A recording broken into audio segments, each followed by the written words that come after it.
அறிவுதான் முதல் செல்வம். முருகன் சமம் ஞானத்தின் வடிவம். புராணத்தில் முருகன் சிவனுக்கே பிரணவ மந்திரம் அர்த்தம் சொன்னார். அர்த்தம்: பணம் தேடாதீங்க, முதலில் அறிவை வளர்த்துக்கோங்க. 2. துணிவு இருந்தால்தான் வெற்றி. சூரபத்மனை வென்றவர் முருகன். வாழ்க்கையிலும் பயந்தா காசு வராது, ரிஸ்க் எடுத்தாதான் வளர்ச்சி. 3. ஒழுக்கம் இல்லாதவன் வளர மாட்டான். முருகன் ஒரு துறவியின் ஒழுக்கத்தோடு வாழ்ந்தவர். தினமும் டிசிப்ளின் இருந்தாதான் பணம் சேமிக்க முடியும். 4. செயலில்தான் அருள் வருகிறது. முருகன் யாரையும் காத்திருக்க சொல்லவில்லை, போராட சொல்லினார். வேலை செய்யாமல் பிரார்த்தனை மட்டும் போதாது. 5.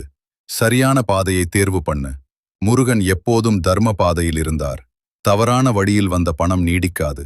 6. அகம்பாவம் விட்டால் வளர்ச்சி வரும். முருகன் எப்போதும் சிம்பிளா இருந்தார்.